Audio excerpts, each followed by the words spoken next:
Бүгдээрээ сайн бацгаана уу? Эзний өдрийн мэндийг хүргье. Та бүхэнтэйгээ уулзааг байх боджээ. Та бүхэн 7 хоног болгон цуглааны онлайн үйлчлэлийн бичлэгүүдийг бол үзчихсэн бах.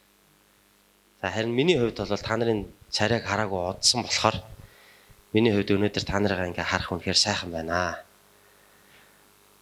Сая коронавирусын хөл хорионы үеэр цуглаан дээр зарим хүмүүстэйгээ тааралдаад "Хөө сайн байна уу? Уулзаагүй удажээ" гэд. Тэгэхэд өөдөөсөө би ч яг таныг 7 хоног болгоо харж байгаа болохоор гэж. Миний хувьд нөгөө хүмүүсээ харахгүй байгаа болохоор жоохон тиймэрхүү байсан. За ингээд өнөөдрөөс эхлүүлээд манай Битаны урагс чуулган бэлтгэл ажлаа хангасны үндсэн дээр за улсын онцгой комиссоос гаргасан зааврын дагуу мэрэгжлийн хяналтаас тавьж байгаа шаардлагын дагуу бид нэг ингээд цуглаанаа эхлүүлээд хийж эхэллээ. Ингээд цуглаан маань үндсэндээ 3 хуваагдаад насныхаа ангиллаар 10 цагаас 12 цагаас за өдөр 14 цагаас гэсэн 3 ангиллаар цуглаанаа хийхээр болж байна. За ингээд бэлтгэл ажлуудыг бас хангаж үйлчилж байгаа манай төвшөө пастор болон түүний гэр бүл за манай залуучууд манай бусад ахлагч нар магтаалынхан их баярлалаа. Тань бэлтгэл ажилтай холбогдуулаад их олон зүйлүүдийг хийсэн. За тэгээд юуны түрүүнд камержуулалт тавьсан. Тэгээд энэ зааланд тэгэхэд урдаасаа хойноосоо ингээ нэг камер, 2 камер, галтгоон 1 камер, коридорт одоо 1 камер, за ингээд номын сантай өрөөнд 1 камер, за урт талын оффист камер, за гадаа гэхэд 3 камер байгаа. 3 талаа ингээд харуулсан камерууд байгаа. Тэгээд мэрэгжлийн хяналтаас бас манай цуглааныг 4 журмынхаа дагуу хийж байгаа эсхийн маань ирээд үзэхдээ энэ одоо камерт бичигдсэн бичлэгийн дагуу яг зайгаа барьж гэнэ үү, маска зүүсэн байна уу, гар хүлээ барьж гэнэ үү, тэрвэрлдэж гэнэ үү гэдгийг маань ингээ харах юм байна. Тийм болохоор бүгдээр одоо камер бас биднийг харж байгаа шүү гэдэг бодлоор тийм ээ одоо бурхан харж байгаа штэ гэдэг бодлоор амьдрдагтайгаа адилхан тэгээ камер харж байгаа шүү гэдэг бодлоор бүгдээр одоо 4 журмаа бариад эзэндээ мөргөл хүндлээ өргөд ингээ цааш явах нэ. За ингээд цуглаанууд маань бол 1 цагийн хугацаанд үргэлжлэнэ. Өөрөөр хэлбэл ингээд 10 цагаас эхэлсэн цуглаан маань 11 цаг гэхэд дуусах одоо төлөвлөгөөтэй. За дунд нь 1 цагийн завсарлага аавна.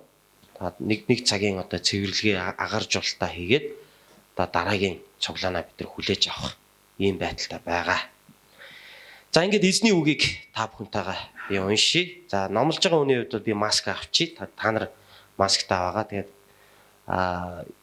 микрофон дээр шүүгч тавьчихж байгаа учраас асуудал хүн болгон маск авах юм бол хэцүү тийм ээ. Миний хувьд масктай удаан номлох юм бол хүчил төрөгчийн дутагдалд орох бахаа. Тийм болохоор маск аваад номлоцсон дээр бах. Нэг номлоод буугаад ирэхэд толгой өвдөл бууштай айгуул бол агаар хангалттай авахгүй байгаа учраас. За ингээд өнөөдөр бүгдээ хамтдаа Ром номын 2 дугаар бүлгийн 17 дугаар ишлэлээс 17 дугаар ишлэлээс 29 дугаар ишлэл хүртэл уншаа. За богинохон багц хэсэг байгаа. Ром номын 2 дугаар бүлгийн 17-оос 29 дугаар ишлэл. За би чанга уншия. Хэрв та юудэ гих нэр зүүж хуйлд найдан бурхнаар сайрхан мөн хуйлаас заалгаснаар түүний хүслийг мэдэн онцгой юмсыг таньдаг юм бол мөн хууль дор мэдлэгийн болон үнний цогцтой гэд сохруудын газарч харанхуйд байдаг хүмүүсийн гэрэл монгол хүмүүсийн сургагч балчир хүмүүсийн багш гэж өөртөө итгэлтэй байдаг юм бол бусдад заахта та өөртөө заагаагүй юу? Бүү хулгаал гэж номлоод та хулгайлдгөө. Бүү завхаар гэж яриад та завхаардгөө. Шүтэнүүдийг жигшдэг та өөрөө сүмүүдийг томдгөө. Хуулиар сархигч та өөрөө хуулийг зөрчснөөрөө бурхныг гутаадгөө. Учир нь бурхны нэр та нараас болж харийнхны дунд доромжлогддог гэж бичигдсэн байдгаа. Хэрв та хуулийг биелүүлбэл хоцлол нь тустай ажээ. Харин та хуулийг зөрчигч нь мөн бол таны хоцлолч нь хоцлол биш болдгоо. Тиймээс хэрв хоцлуулаагүй хүн хуулийн шаардлагуудыг сахивал тэрээр хоцлуулаагүйч хоцлуулсан мэт тооцогдох босоо. Хоцлолыг бидээ хийлгээгүй хүн хэрв хуулийг сахивал хуулийн бичиг болон хоцлолтой атлаа хуулийг зөрчигч таныг шүүх босоо. Учир нь гаднах байдлаараа юудэ байх нь юудэ биш бөгөөд махбодын гаднах хоцлол нь ч хоцлол биш. Харин доторх байдлаараа юудэ байх нь юудэ хүн мөн бичгээр бос сүнсээр хийлгсэн зүрх сэтгэлийн хоцлол нь хоцлол мөн. Тэр хүний магтаал нь хүнээс бос харин Бурханаас ирдэг юм аа. Амен. Би өнөөдөр эзний үгийг та бүхэндээ сүнсээр хийгдсэн зүрх сэтгэлийн хоцлол хэмээх сэдвээр хуваалцъя. Сүнсээр хийгдсэн зүрх сэтгэлийн хоцлол гэдэг энэ үг өнөөдрийн бидний уншсан энэ Ром номын 2 дугаар бүлгийн 17-оос 29 дугаар ишлэлийн хамгийн түлхүүр ишлэл болж байгаа юм. Хамгийн түлхүүр үг болж яг энэ хэсэгт хэлэгдэж байгаа Илч Паулын Илч Паулаар дамжуулан хэлэгдсэн ариун сүнсний үгсийн хамгийн гол цөм өгүүлбэр болж өнөөдөр бидэнд өгөгдөж байгаа тэр үг байна. Сүнсээр хийгдсэн зүрх сэтгэлийн хоцлол гэж. Тэгэхээр юудэчүүд махан биендээ хоцлол хийлгэсэн мөртлөөсөө сэтгэл зүрхэндээ хоцлол хийлгээгүйсэн. Юудэчүүд хүний гараар махан биеэр механикаар хоцлол хийлгэсэн боловч сүнсээр хоцлол хийлгээгүй байсан. Тийм ээ? Тийм учраас тэдний хувьд бол бурханд итгэх итгэл гэдэг бол зүгээр нэг шашин болж хувирсан. Тэдний хувьд бол зүгээр нэг шашны зан үйл болж хувирсан. Тэдний хувьд бол бурхныг мэдэх мэдлэг нь, бичээсийг мэдэх мэдлэг нь, хуулийг мэдэх мэдлэг нь зүгээр л толгой мэдлэг болж хувирсан. Харин амьдрал байхгүй. Амьдралдаа үйлддэг үүс тэдний хувьд бол байхгүйсэн. Тэд бол сайхан ярина, сайхан мэднэ, сайхан зээжилсэн, сайхан ойлгодог, тэрүүгээрээч бардамнадаг, тэрүүгээрээч бахархдаг. Тэгсэн мөртлөө бодит амьдрал дээр тэрнийхээ дагуу үйлддэггүй, амьдрдаггүй хүмүүс байсан. Тийм учраас Илч Паул тэдрийг шүүмжлэн хэлэхдээ махан биендээ зүгээр нэг хоцлол хийлгэсэн нэгэн бол жинхэнэ хоцлуулагч биш юм аа. Харин сэтгэл зүрхэндээ хоцлуулсан нэгэн бол жинхэнэ хоцлуулагч юм аа. Зүгээр нэг махан биендээ хүний гараар хийлгэсэн хоцлол бол үндэ жинхэнэ хоцлол биш юм аа. Харин сүнсээр хийгдсэн хоцлол бол жинхэнэ хоцлол юм аа гэдгийг Паул энэ хэсэгдэр тайлбарлан өгүүлж байгаа. Тэгэхээр яагаад юудэчүүдийн тухай энд бичиж байгаа юм бэ? Уул нь чинь Ромд бичигдсэн загтал босуу.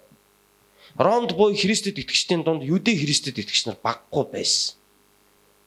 Тэдний дунд бол Ром соёлтой, Ром хэлтэй, тийм ээ? Одоо грекээр ярьдаг, латин хэлтэй боловч одоо яс үндэс нь бол юудэ хүмүүс бол олон байсан. Тийм ч учраас одоо Үйлс номын 2 дугаар бүлэг дээр Ромоос ирсэн юудэчүүд Пентекост баярын өдрөөр элч нарын одоо номлохыг сонсож Христэд итгэсэн. Тэд нар бол Ромын юудэчүүд байсан. Өөрөөр хэл одоо Америкийн монголчууд гэдэг шиг, Солонгосын монголчууд гэдэг шиг, тийм ээ? Европод амьдарч байгаа монголчууд гэдэгтэй адилхан Ромд амьдарч исэн одоо юудэчүүд байсан. Тэд нар бол Ром соёлтой, Ром хэлтэй, одоо ерөнхийдөө Ромд суугаа, Ромын иргэн ийм одоо юудэчүүд. Гэхдээ тэд нар бол нэг зүгээр зүйлээр бахархдаг байсан. Тэр нь юу гэвэл би бол юудэ. Би бол бурхны хүн. Би бол хоцлол хийлгэсэн. Би хуйлуудыг мэднэ. Иш үзүүлэгчдэр дамжуулан өгөгдсөн тэр агуу амлалтууд бол миний үг дээцэх болон минийх гэсэн ийм одоо бардамнал, ийм сайрхал бол одоо юудэчүүдэд байсан. Гэтэл Паул энэ номлолоороо юудэчүүдийн бахархлыг нь цөм цогч. Юудэчүүдийн энэ бахархлыг бол Паул бол яаж юм чинь нурааж. Юу гэхээр та нар өөрсдөө өнөөдөр махан биеэр юудэ гэдгээр та нар сайрхаж байна. Та нар хуйлуудыг мэддэг гэдгээрээ сайрхаж байна. Өвөг дээдсээс та нар бурханд итгэж бурханы амлалтуудыг авсан гэдгээрээ та нар сайрхаж байна. Та нар махан биендээ хийлгэсэн хоцлолоороо сайрхаж байна. Гэхдээ эцсийд та нар эзний үгийг хэрэгжүүлэхгүй юм бол та нарын наад хоцлол чинь ямар ч ашиг тусгүй хоцлол. Харин махан биендээ хоцлол хийлгээгүй мөртлөөсөө сэтгэл зүрхээрээ эзний үгийг дагдаг нэгэн бол та нарын хажууд жиггэн хоцлол хийлгэсэн хүмүүс байхгүй юу гэдгийг Паул энүүгээрээ зааж ярьж хэлж байгаа. Тэгэхээр Ром номын үндсэн 1-р бүлгээс ахуулаад ингээд явж байгаа хүүрнэлийг ингээд харах юм бол дараах нэг юм логиктойгоор Илч Паул ингээд хүүрнэж ярьж байгааг бид нар ойлгох боломжтой, ойлгох одоо хэрэгтэй. Ром номын 1-р бүлэг дээр бол 1-р бүлгийн эхний хэсэг дээр бол Паул сайн мэдээ гэж жохом юу юм бэ гэдгийг маш товчхон тайлбарсан байдаг. Тэгээд 1-р бүлгийнхаа дараагийн хагас дээр тэр сайн мэдээний төлөө өөрөө дуудагдсан гэдгийг тайлбарсан. 2-р бүлэг дээр Паул юуг 1-р бүлгийн дараагийн хэсэг бордох одоо хагас дээр юуг тайлбарлаж байгаа вэ гэхээр хүмүүс бол харин бурхны эсрэг нүгэл үйлцсэн юм а гэдгийг тайлбарлаж байгаа. Ингээ 2-р бүлгийн эхний хэсэг дээр бол тэр нүглийнхаа улмаас хүмүүс шийтгэл авах болно гэдгийг ярьж байгаа. Одоо ингээ 2-р бүлгийнхаа дараагийн хэсэг дээр буюу дараагийн одоо энэ ярьж байгаа дистарааныхаа дараагийн одоо хэсэг дээр нь болохоор хууль мэддэг байх нь чухал юм уу?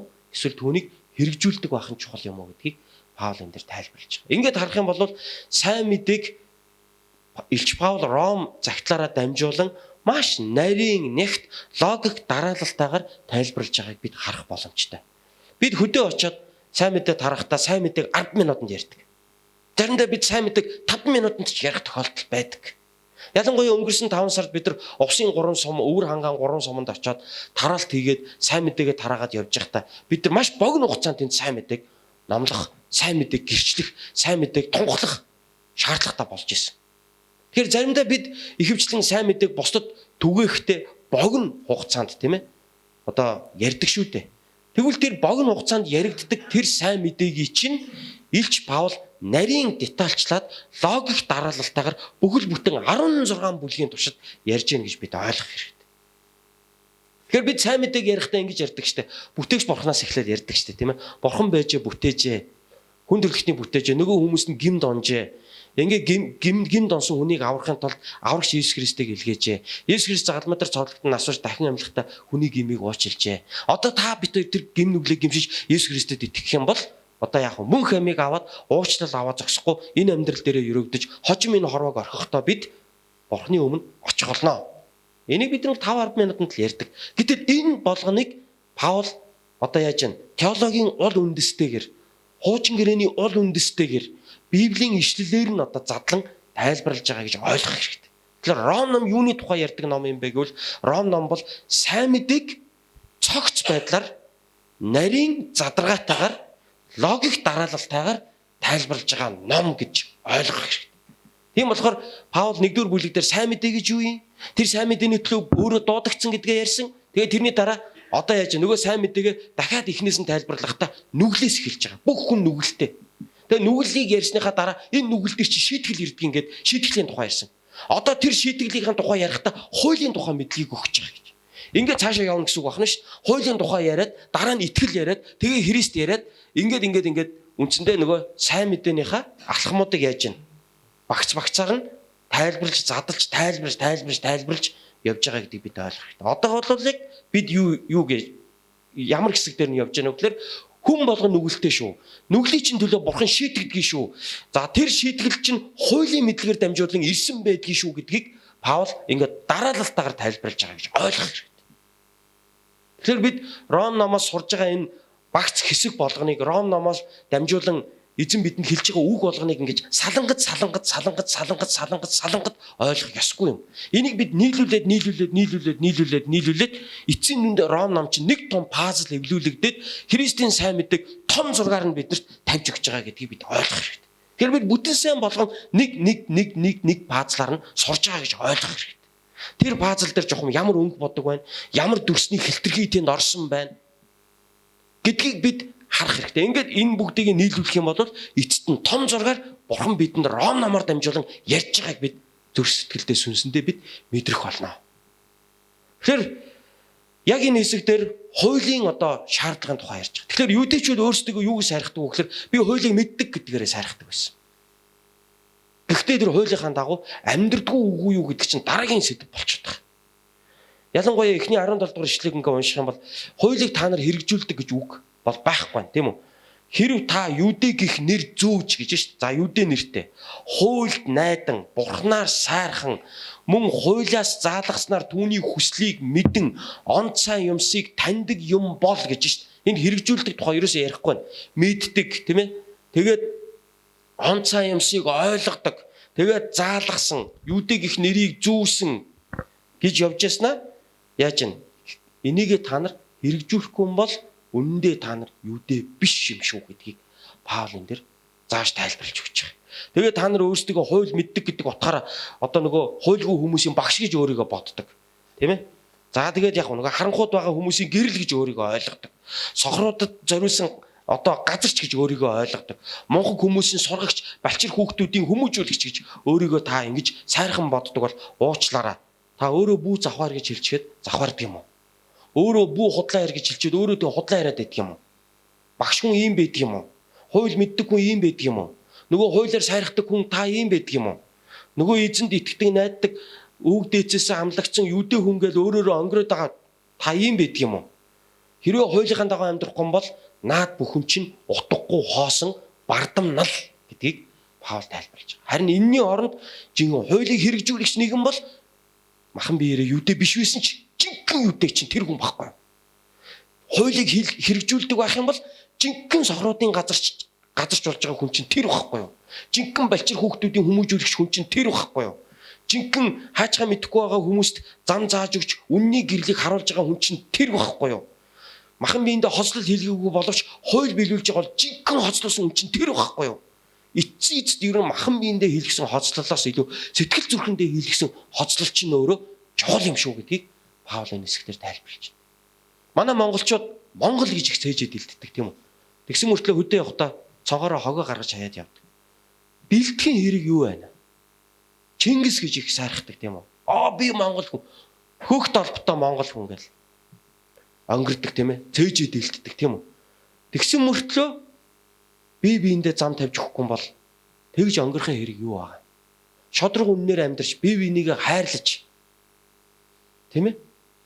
Нэг нэгэндээ тэр инэрл нэгүслийг үзүүлэхгүй юм бол хичнээн би Монгол их орондоо хайртай. Миний Монгол дэд тэнгэрээс заяад бүр яадаг яасан чон моноос яасан би юу яадаг тэнгэрлэг агуу үндэсний хүү энэ дэлхийн талыг эзэлсэн гэж өнгөрөөд яах юм? Эцсийд урдаа байгаа ямаа үнэнчээр хийж тийм ээ? Улс орныхоо төлөө үнэнчээр зүтгэж их орондоо сайн иргэн нь байхгүй юм бол мянга би Чингис гэж хашгираад яах юм? Мянга би агуу Монголын үр сад гэж би хэлээ яах юм? Өнөөдөр бид хуулиа биелүүлэх ёстой. Өнөөдөр бид хүнлэг инэрэнгуй байх ёстой. Өнөөдөр бид бусдыг хайрладаг байх ёстой. Өнөөдөр бид шодрог байх ёстой. Тэгжиж Монгол хөгжиж шít. Тэрнээс би Монгол гэж цээжэд илжсэн Монгол улс хөгжихгүй шít. Харин би Монгол улсын сайн иргэн байж, улсынхаа хуулийг биелүүлдэг байж, би бусдыг хүндэлдэг инэрэнгуй бас шодрог зөв байж энэ улс үндэстэн чинь хөгжинэ үсттэй. Яг үүнтэй адилхан. Би Авраамийн удам, би хоцлол хийлгсэн. Миний өвөг дээдс бол агуу өвөг дээдс. Улаан тэнгисийн дондор гарч явхад миний өвөгийн өвөө тэнд явж исэн гинлээ. Тэргээд мянга тэгж яриа яах юм? Эцээс бурхныхаа хуулийг биелүүлэхгүй бол тэгж өнгөрөөд ямар хэрэг байх юм? Тийм болохоор зүр сэтгэлээсээ эзний үгийг дагдаг нэгэн бол жинхэнэ хоцлуулсан нэг юм аа. Тэр хүн махан биендээ хоцлол хийлгээгүй байж бол. Тэр хүн угсаа гаруулаараа юудэ биш вэж болно. Гэхдээ тэр хүн бол жинхэнэ бурхны хүн юм шүү гэдгийг Паул энэ хэсгээр тайлбарлаж байгаа. Тэгвэл аханд үсэ бүгд өөрсдийнхөө амьдрал дээр авч үзье. Өнөөдөр бид цуглаанд явдаг. 11-ээ эзэнд өргөдөг. Тийм үү? Эзэнд үйлчилдэг. Бидэнд магадгүй үйлчлэлээрээ сайрхах олон юм бидэрт байдаг бах. Бидэрт өөрсдийнхөө сүм цуглаанаар сайрхаж болох олон зүйл бидэрт байдаг бах. Гэхдээ бид эзэнтэй хамт алхахгүй бол, эзний хүсэл дотор бид алхахгүй бол, би тэдэн жил сайн мэдээ тараасан, тэдэн жил би сүмд явсан. Баптизм үртээ би тэдэн жил болж байгаа. Би 11-гээ тэгж өргөдөг. Би илгээлтэнд ингэж оролцдог гэж бид мянга сайрхлаа гэд хамгийн гол үндсэн зүйл маань байхгүй юм бол ямар утга байх вэ? Тэгэхээр бурхны өмнө махан биедээ хийлгсэн хоцлол гэхээс илүү сэтгэл зүрхэндээ хийлгсэн хоцлол хамгийн чухал байдаг юм байна. Хамгийн чухал байдаг юм байна. Энэ хоцлол чинь өөрөө сүнсээр хийгддэг юм байна. Ариун сүнсээр хийгддэг юм байна. Зүрхэндээ хоцлол хийлгсэн хүний амьдрал бол шал өөр байдаг. Зүрхэндээ хоцлол хийлгсэн тэр ариун сүнсээр зүрх сэтгэлдээ хоцлол хийлгсэн хүний үг яриа. Тийм ээ, эзэнд хандах хандлага, эзнийг дааж байгаа тэр дагалдагчийн амьдрал бол өөр байдаг.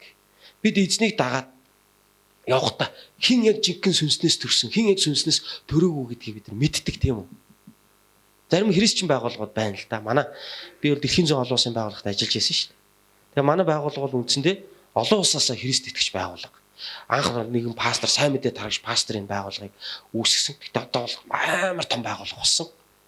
За тэгээ мэдээж мэрэгжлийн үүднээс одоо хөгжлийн хөтөлбөрийг хэрэгжүүлэхийн үүднээс мэрэгжлийн хүмүүсийг авч ажилуулдаг болсон. Тэр дотор бурханд итгэдэг янз янзын хүмүүс орж иж ажилдаг болсон. За ингээ байгууллага бол хүний нөөцийн бодлогын дагуу яадаг вэ гэхээр тийм ээ. Одоо Христ итгэлийг одоо чухалчилж авч үздэг. За мэдээ чи Христ итгэх гэж тулахгүй бид. Гэхдээ л Христ итгэлийн үнэт зүйлийн дагуу үйл ажиллагаа хөгжлийн хөтөлбөрөөр явуулахыг хичээдэг байгууллага. Тийм ээ. За тэгээ тэр дотор бол одоо олон л ажилчид байгаа шүү дээ. Намайг байх үед ч одоо бараг л 7-800-аад ажилчидтай байлаа. 30 хэдэн салбартаа байсан. Тэ их л одоо Монголд бол бас л том байгууллагуудын том одоо мөнгө хэрэглэж идэг хөрөнгө оруулалтыг бол Монголд ихээгийн хэмжээгээр оруулж ирдэг том байгууллагуудын нэг байсан тийм ээ. Тэгээд тэр байгууллагын пастор нь байсан л да миний хувьд. Тэгээд тэр байгууллагт чинь номлон яг л христчин байгууллага учраас христчин бодлогын дагуу явах хэрэгтэй. За тэр бодлого нь юу байх вэ гэхээр 7 хоног бүр яг ажилчдаараа ийм одоо мөргөл хүндэтгэлийн цаг гаргана. Тэн дээр нь би номлон итгэгч биш ажилчтайгаа одоо ятгах нь синхруулна. Мэдээж тэдрийг хүчлэхгүй л чи Есүс одоо дэлхийн зүйнд ажилладаг учраас чи одоо Есүс заавал итгэх ёстой гэж тулахгүй мэдээж тэр бол хүний эрхийн асуудал. А гэхдээ л бид христчин байгууллага учраас та сайн мэдээг ойлгодог байх ёстой шүү. Та Библийг ойлгодог байх ёстой шүү. Та зарим хүмүүсийн хувьд бол би өстой Есүст итгэж байгаа. Би одоо Библийг ойлгож байгаа гэл их сайхан юм ярьдаг боловч харин жинхэнэ зүрхний хоцлол тэнд байна уугүй юу гэдг нь ялгаж харагддаг байсан. Тэгээ заримдаа хүмүүс бас боддог л да би Христ итгэж гэхгүй бол энэ байгууллагт бол би карьер хөөж болохгүй юм байна. Дээш одоо ахихгүй юм байна. Тийм учраас Христ итгэж гэлчих гэж. Тэгээд одоо тэр нь бол яг хөөрөд одоо дэвшигч юм уу карьер хөөх одоо боломж нь гарч ирдэг гэдээ ойлгочдөг байсан зарим ажилчид маань. Тэгээд тэрнээсээ болоод яадаг вэ гэхээр Христ итгэж гэж өөрийгөө хэлдэг бол зүрхний хоцлол байхгүй. Махан биеийн хоцлолтой яваад байдаг тийм ээ. Дэлхийн зөнгийн стаф яадаг гэдэг юм чинь яаж ин өөрсдийнх нь махан биеийн нэг талаар хоцлол нь олцоод шүү дээ. Гэтэ нөгөө талаар яг сүнсний хоцлол байхгүй яваад байх тохиолдол гардаг байсан. Ромын эзэнт гүрний үед ч гэсэн манай эртний 300 гаруй оны үед Ромын Константин гэдэг хаан Есүс Христэд итгээд улсаа тэр чигээр нь христчин улс гэж зарлаад тэгэд Христ итгэгч одоо төшмөл ноёдыг бол одоо дэвшүүлэн хэрэгэлдэг болсон. Эннээс болоод одоо гажуудл үүсэж байгаа юм л. Тэр гажуудл нь юу байсан гэхээр хүмүүс яг одоо карьер хөөхийн тулд албан тушаал ахихын тулд Христ итгэдэг баптизм авдаг болсон. Ингээд нөгөө Ромын католик буюу дундад зууны үеийн Ромын католик шашны завхрал гэдгийг чинь үндэс өөр ингэж тавигдчихж байгаа юм л. Өөрөөр хүн зүгээр ажил амьдралынхаа төлөө карьер ахихын төлөө цалингаа нэмүүлэхийн төлөө ирээдүйнхээ амьдралыг баталгаатай болгохын тулд яадаг вэ? Христ итгэж гэж өөрийгөө хэлдэг. Тэгжээж засгийн газарт хаанд таалагддаг. Ингээд нөгөө төр шашин хоёр ч хойлолтоод ирэхээрээ зарим хүнийг хоёр нүртэй болгохоос өөр аргагүй болчих. Ингээд карьер ахихын тулд ахуй амьдралаа дээшлүүлэхийн тулд нөгөө хүн яг бодлоо сүмд яваад ёслол үлддэг. Тийм ээ? Баптизм авдаг. Гэтэ зүрхэнд нь баахгүй. Эзнийг дагахгүй. Тэгэхээр Христ итгэл гэдэг бол зүрхний итгэл юм. Энэ зүрхнээс гардаг зүйл юм. Энийг бид зүгээр нэг юм зан үйлээр ингээд өнгөрөөчдөг зүйл биш. Зан үйлийг ингээд хийснээрээ ингээд болчдөг юм биш, тийм ээ? Энэ бол сэтгэл зүрхнээс байдаг. Тийм учраас би заримдаа Христ итгэгч нар, сүмийнхаа итгэгч нарыг штэр заримдаа Христ итгэгч найзуудаагаа ч гэсэн би хэлдэг байхгүй. Битгий Христ итэг гэж хэн нэгнийг хүчлээд байгаа ч. Заримдаа бид нар гэр бүлийнхнийгаа хүнийг жоохон хүчлдэг тийм учраас Есүст итгэдэг чи гэлтэй. Хүчний жил одоо инглээ тэглээ гэж тийм.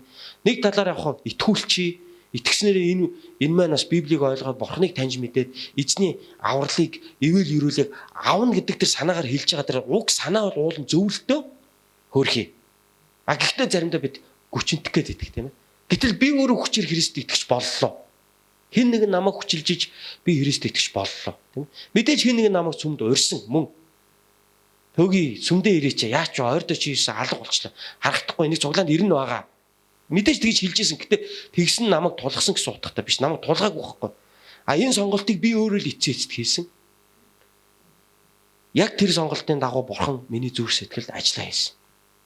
Тэр эзэн хэн нэгний дотор хүчээр шашны горим, шашны дүрм, шашны жаяг ёсоор дамжуулан Бурхан ажиллаа хийх гэхээс илүү бидний сэтгэл зүрхэнд эзэн ажиллаа хийж байдаг. Энийг бид ойлгох хэрэгтэй. Тийм болохоор бид гадна талдаа ямар нэгэн шашны хүн болж харагдах гэхээсээ илүү өдөр тутмын амьдралдаа зүрхнээсээ эннийхээ дагуу амьдрдаг байхад Бурхан тэр хүнийг бол жинхэнэ ивэдэг, хардаг, өрөөдөг, таалдаг юм шүү. Тэгэхээр бид бусдад сайн мэдээг хүргэхдээ энэний ялгаа салгааг ойлгож бид бусдад сайн мэдээг хүргэх учиртай юм шүү. Энэ чинь хүний амьдрал өөрчлөгдөх асуудал. Хүний амьдралд хандах хандлагын асуудал. Бурхныг сэтгэл зүрхнээсээ ойлгож, үнэн зүрхнээсээ Библийн сургаалыг ойлгож дагах асуудал ярьж байгаа болохоос биш. Хэн нэгнийг бид хүчилж шашны дэг жаягт оруулах гэж байгаа асуудал бол ерөөсөө биш гэдгийг бид ойлгох ёстой. Эзэн угаасаа ингэж хийдэг. Библич энийг ингэж заадаг. Тийм болохоор сүнсээр хослол хийлгсэн хүмүүсээ бүгдээрээ эзний үгийн дагуу амьдарцгаая. Бүгдээрээ гадна талдаа сайрхагч, бардамнагч, бусдыг доош нь хийж өөрийгөө дүүлгэгч нэгэн биш. Харин дотор зүрхнээсээ жинхэнэ эзний дагалдагчд байцгаая. Хэрвээ таны зүрх сэтгэл эзнээс алс хол байгаа мэт мэдрэмж төрвөл та эзний өмнө залбираарай. Бурхан өөрөө танд хүрч очих болно. Бурхан өөрөө таны сэтгэл зүрхэнд байгаа тэр түмэн янзын хүлээсий чинь нэвтлэн түүний гэрэл харанхууд гийх болно. Харанхуу түүнийг дийлээгүй маа гэж Иохан номын 1-р бүлэг дээр хэлсэн. Тэгэхээр эзний тэр тусах гэрэлд гагцгүй та нээлттэй байх хавс тэр агуу гэрэл таны сэтгэлийн чинь гүнд нэвчин ороод таны дотор агуу ажлуудаа хийх болно. Амен. Хамт залбирцгаая.